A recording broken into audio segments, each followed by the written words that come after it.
But if I lay down and I play dead and I stay dead, maybe you'll get sick of being the monster out of my head.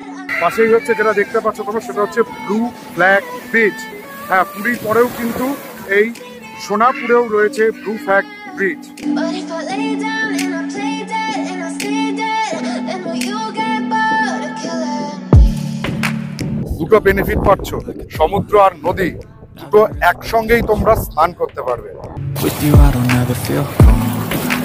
এই nature ট্রেলটা দিয়ে হাঁটতে বেশ ভালো লাগবে। চলো এটা দিয়ে আমরা যতদূর পারি ততদূর হেঁটে এক্সপ্লোর করি এই ব্লু ফ্ল্যাগ বিচকে।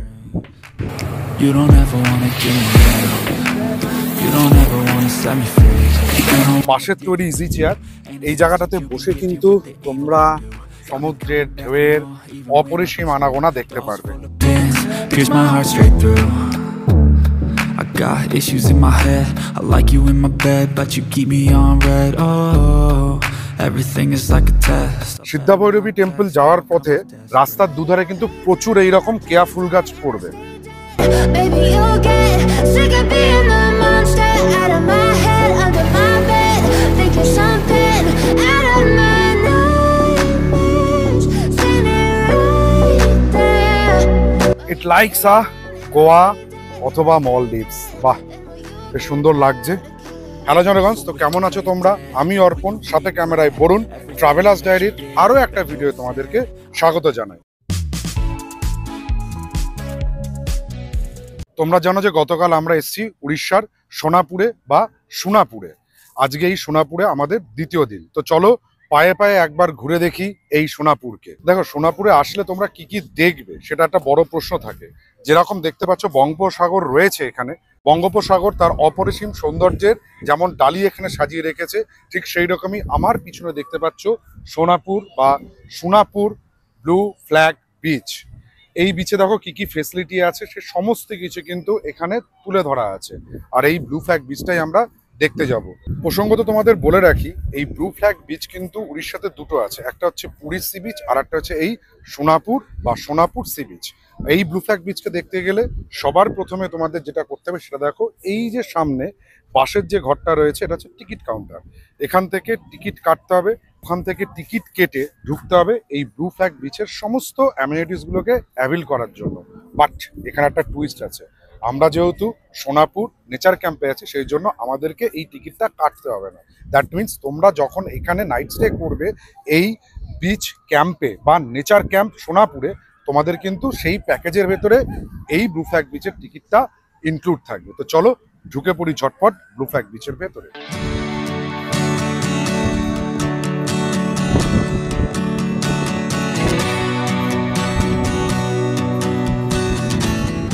গেট দিয়ে ঢুকে এখানে কিন্তু একটা সুন্দর বাঁধানো রাস্তা আছে। এই নেচার ট্রেলটা দিয়ে হাঁটতে বেশ ভালো লাগবে।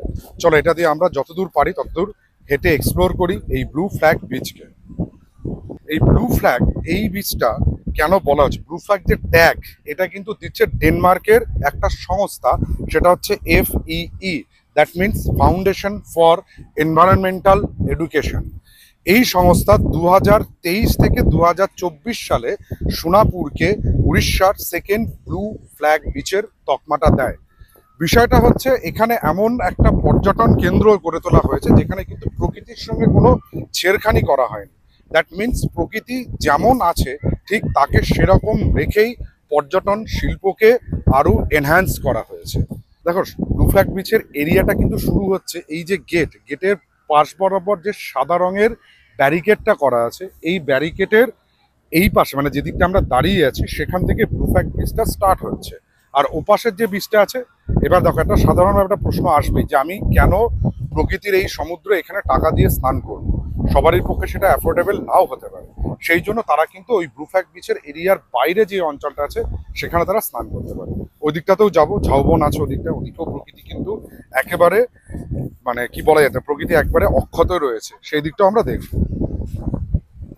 দেখো পরপরে যে ব্লু ফ্ল্যাগ বিচটা, এই বিচটা কি কি অ্যামিনিটিস এর কথা বলেছেন। দেখো সবারই প্রথমে চোখে পড়বে বিচ ম্যানেজার অফিস, মানে এইখান নিয়ে তোমাদের যদি কোনো অভিযোগ থাকে বা কোনো সাজেশন থাকে, সেগুলো তোমরা এই ম্যানেজার অফিস বাহাতে এখানে, মানে যেটা অফিস রুম, এখানে তোমরা জানাতে পারো। এছাড়া এর পাশে রয়েছে ফার্স্ট এড স্টেশন, মানে হচ্ছে যদি কোনো রকম ভাবে কেউ কোনোভাবে চোট পেলো বা আঘাত পেলো, তার প্রাথমিক চিকিৎসাটা এখানেই হবে।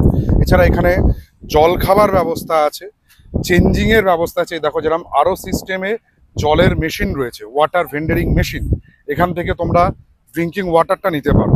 তারপরে রয়েছে ladies toilet, gents toilet, changing room, সমস্ত কিছু অ্যামিনিটিস রয়েছে। মানে তুমি একটা ডে আউটে এসছো, হয়তো তুমি স্টে করছো না সোনাপুরে, বাট এই বিচে তুমি স্নান করবে।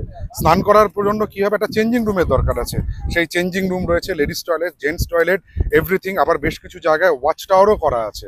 এই ওয়াচ টাওয়ার থেকে দাঁড়িয়ে কিন্তু অগণিত ঢেউয়ের যে আনাগোনা, যে ভাঙচুর খেলা, সেটা কিন্তু তোমরা অনায়াসেই দেখতে পারবে আর উপভোগ করতে পারবে এই প্রকৃতির অবিকল অনাবিল আনন্দকে। এই জায়গাটা হচ্ছে স্নান করে আসার পরে তোমরা যারা আর কি ড্রেস চেঞ্জ করতে যাচ্ছ, মানে ভেজা জামা কাপড়টাকে পাল্টে শুকনো জামা কাপড় পরে তোমরা তোমাদের গন্তব্যে যাবে, সেই ক্ষেত্রে কিন্তু এইখানে তোমরা এই জায়গাটাকে অ্যাভিল করতে পারো। এই সমস্ত ফেসিলিটি অ্যাভিল করার জন্য যা কিছু এন্ট্রি ফি একেবারে টিকিটের মাধ্যমেই তোমাদের সঙ্গে অ্যাড হয়ে থাকবে। ওই আবার বলছি, গল্পটা হচ্ছে নেচার ক্যাম্পে যদি থাকো তাহলে কিন্তু এই সমস্ত কোনো কিছু পেড করতে হবে না, প্যাকেজের মধ্যেই পেড করা আছে। এই ব্লু ফ্ল্যাগ বিচের মধ্যে বেশ কিছু জায়গা আছে যে এই সমস্ত রেস্টিং হাট করা আছে, আর বাঁশের তৈরি ইজি চেয়ার। এই জায়গাটাতে বসে কিন্তু তোমরা সমুদ্রের ঢেউয়ের অপরিসীম আনাগোনা দেখতে পারবে, আর কোনো একটা জায়গায় ফিলস দিতে পারবে। ইট লাইকস গোয়া অথবা মলদ্বীপস। বাহ বাহ, বেশ সুন্দর লাগছে। সমুদ্রের হাওয়া, সামনে বঙ্গোপসাগরের একেবারে অগণিত ঢেউয়ের ভাঙচুর খেলা, সমস্ত কিছু এক লহমায়, ভাষায় প্রকাশ করা যাবে না। এটার জন্য কিন্তু সময় করে অন্তত উইকেন্ডে এই সোনাপুরে বা সোনপুরে এসে উপভোগ করতে হবে এই অনুভূতিটাকে। এই জায়গাটার নামটা নিয়ে একটু কনফিউশন আছে। কোনো জায়গাতে লেখা হচ্ছে সোনাপুর, মানে SUNA, আবার কোনো কোনো জায়গায় লেখা হচ্ছে এটাকে SONA, সোনা। আবার মুখে বলার সময় এরা বলছে Son. Whatever the matter, Sonapur অথবা সোনপুর, যাই হোক না কেন, এই জায়গাটা উড়িষ্যার গঞ্জাম ডিস্ট্রিক্টের মধ্যে পড়ছে। খুব ভালো, মানে ইন দ্য সেন্স ভালো, আমি এই কারণেই বলছি কারণ এখানে কিন্তু এখনো পর্যন্ত মানে একটা রাশ অফ পিপল এখনো পর্যন্ত এসে পৌঁছায়নি। এই জায়গাটাতে মানে নিরিবিলিতে দুটো রাত্রির অনায়াসেই কাটানো যায়।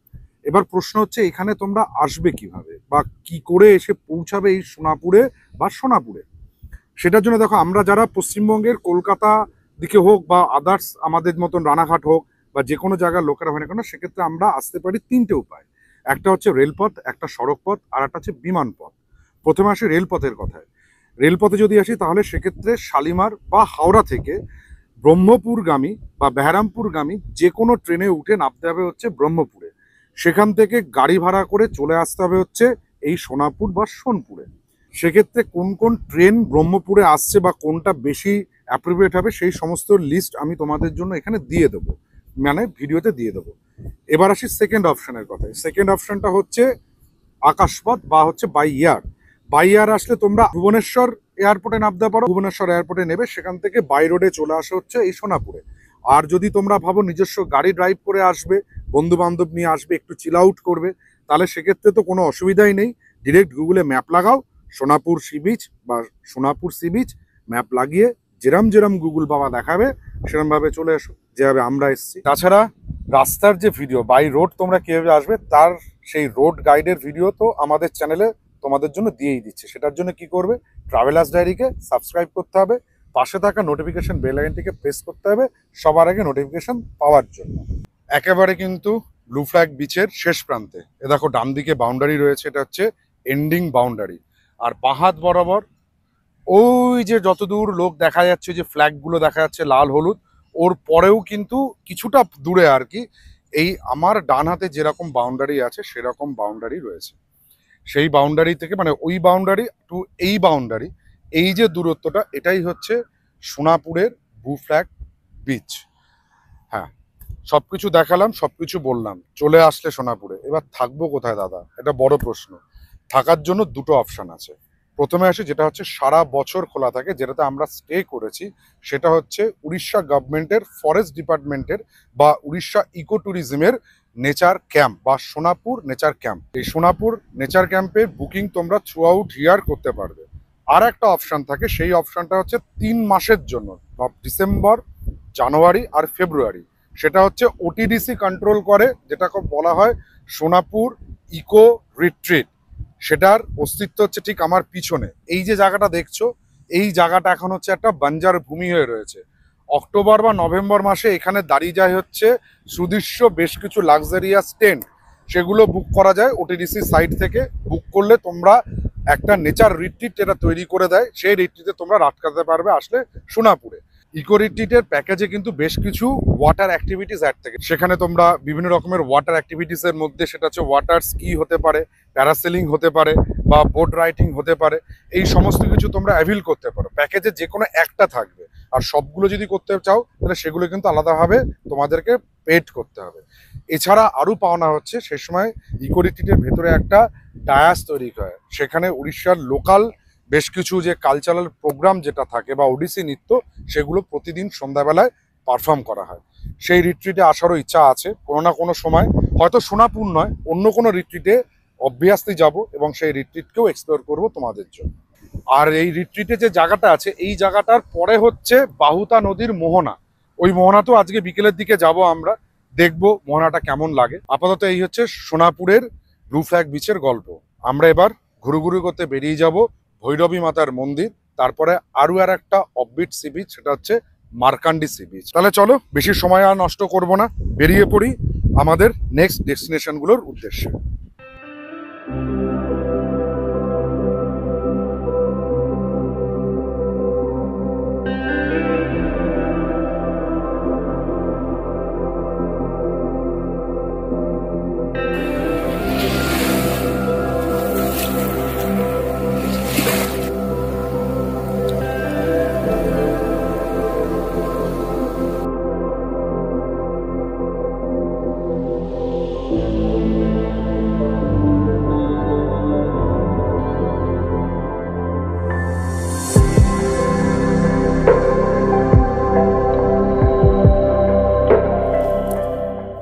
ভৈরবী মাতার মন্দির বা সিদ্ধ ভৈরবী টেম্পল সোনপুর নেচার ক্যাম্প থেকে 11 কিলোমিটার দূরে অবস্থিত। সিদ্ধা ভৈরবী টেম্পল যাওয়ার পথে রাস্তার দুধারে কিন্তু প্রচুর এইরকম কেয়া ফুল গাছ পড়বে। এই কেয়া ফুল গাছগুলো ন্যাচারালি থেকে চাষ করা হয়, আর মেন উদ্দেশ্য একটাই, এই কেয়া ফুলের যে নির্যাস হয়, সেই নির্যাস থেকে একটা অদ্ভুত সুন্দর তরল বেরোয়। সেই তরলগুলো সমস্ত পারফিউম বা সুগন্ধি যে সমস্ত রুম ফ্রেশনার হোক বা যাই কিছু হোক, সেই সমস্ত কিছুর মধ্যে ইউজ করা হয়। অদ্ভুত লাগছে, সুন্দর একদম, পুরো কেয়া ফুল গাছের বন বলা যেতে পারে, বন নয় বাগান আর কি। বেশ ভালো লাগছে দেখতে।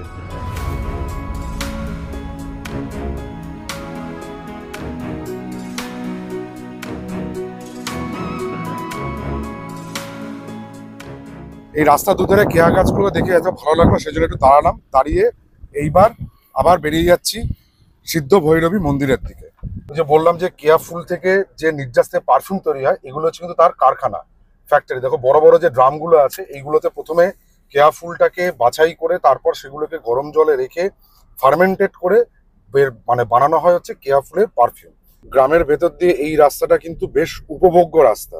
রাস্তার দুধারে কিন্তু কেয়া গাছ বলে খালি নয়, কাজু বাদামেরও গাছও আছে প্রচুর। মানে কাজু বাদামের গাছ, কেয়া গাছ, সমস্ত কিছু মিলিয়ে এই ভৈরবী মাতার মন্দির যাওয়ার রাস্তাটা সত্যি এক কথায় এক সুন্দর অভিজ্ঞতা তৈরি করবে।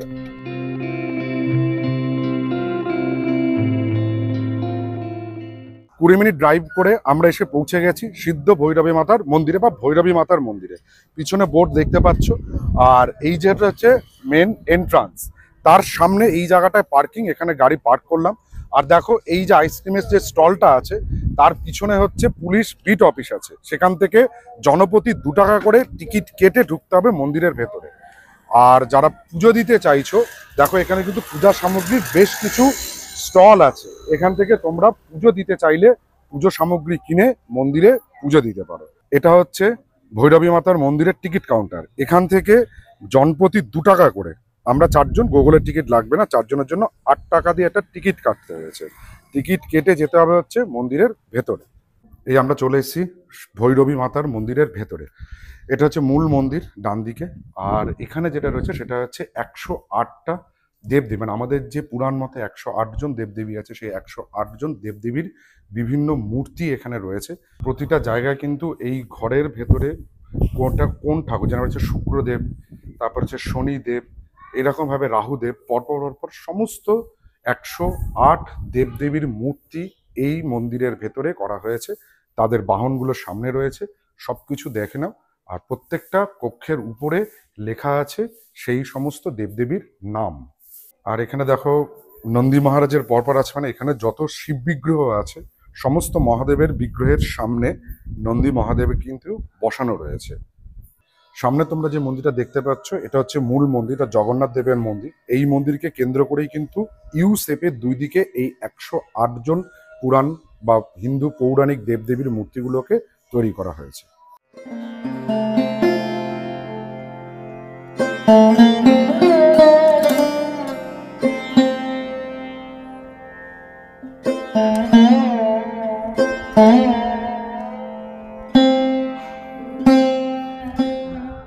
জগন্নাথ মন্দির দেখে আসার পর আমরা দেখে নিলাম হচ্ছে প্রাচীন ভৈরবী মাতার মন্দির। এই সামনে যে গেটটি দেখতে পাচ্ছ এই গেট দিয়ে ঢুকতে হবে হচ্ছে ভৈরবী মাতার মন্দির। আর ভিতরে ভৈরবী মায়ের বিগ্রহ আছে, তোমরা চাইলে এখানেও পুজো দিতে পারো।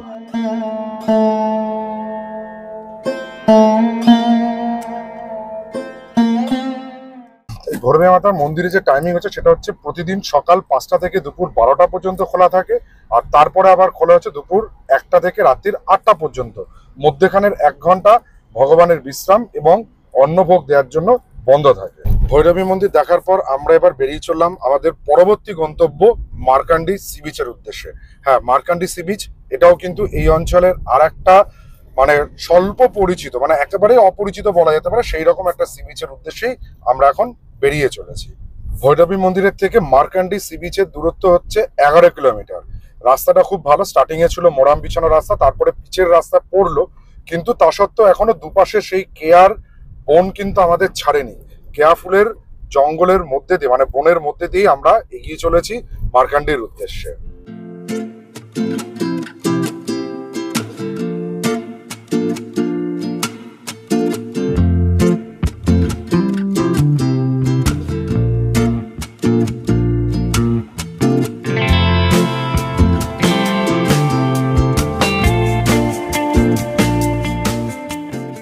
পিছনে তোমরা যেটা দেখতে পাচ্ছ সেটা হচ্ছে মার্কান্ডি সি বিচ। মার্কান্ডি সি বিচ কেন? কারণ এখানে এই মার্কান্ডা নদী আর এই সামনে বঙ্গোপসাগর ওই জায়গাটায় মিলিত হয়েছে। এটা কিন্তু উড়িষ্যার আরো একটা অফবিট এবং ভার্জিন সি বিচ। চলো ঘুরে দেখি মার্কান্ডি সি বিচকে।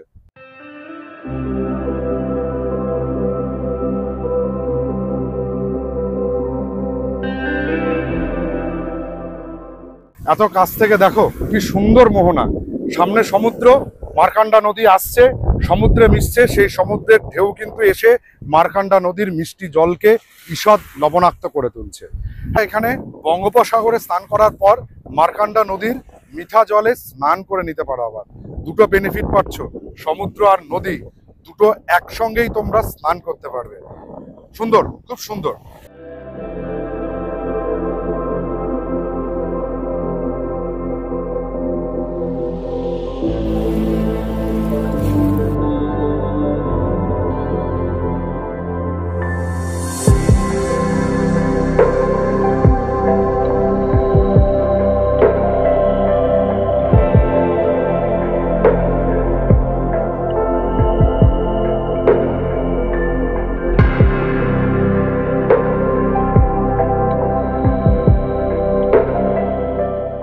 নিজেদের গাড়ি ছেড়ে দিয়ে এবার কিন্তু যে নেচার ক্যাম্প, মানে সোনপুর নেচার ক্যাম্পের ব্যাটারি গাড়িতে যাচ্ছি।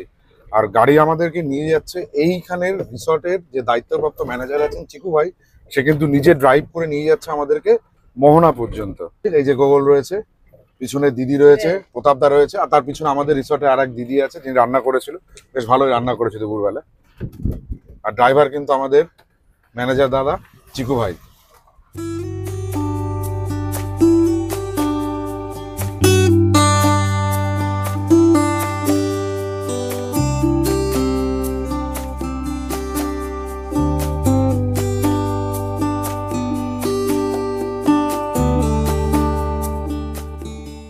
অস্তগামী সূর্যের নিচে বাহুতা নদীতে এক মাঝির বা জেলের একক প্রচেষ্টায় মাছ ধরা বা জাল ফেলা দিনের শেষে একটা আলাদা রকম ভাবে কাব্যিক অনুভূতির সৃষ্টি করলো। সত্যি অনবদ্য এই দৃশ্য। এক কথায় প্রকৃতি কিন্তু এখানে মানুষের সঙ্গে নিবিড় সম্পর্ক গড়ে তুলেছে। দেখো পিছনে রয়েছে বাহুতা নদী। এই নদী আস্তে আস্তে কিন্তু তার আপন ভাবে তার যে ডেস্টিনেশন মানে অন্তিম যে জায়গা, সেই জায়গা হচ্ছে বঙ্গোপসাগর। ওই সামনে গিয়ে পড়ছে বঙ্গোপসাগরে। এটাই হচ্ছে মোহনা। আর এখানে দাঁড়িয়ে এক ঝাঁক বকের উড়ে যাওয়া, একটা শান্ত পরিবেশ, এখনো লোকজনের সেরকম পদচিহ্ন এখানে পড়েনি। যা রয়েছে তা সব আমাদেরই পদচিহ্ন রয়েছে। এইভাবেই এসে পড়েছে। দেখো আর কারো কিন্তু এখানে নেই। সত্যি এক কথায় বলতে গেলে এই সোনাপুর বিচটা ভার্জিন সি বিচ হয়ে রয়েছে উড়িষ্যাতে। তাহলে অনেক তো হলো দীঘা, পুরী, অনেক হলো মন্দারমণি। একবার চলে এসো উইকেন্ডে একটু সময় বার করে এই সোনপুর সি বিচটাকে দেখার জন্য।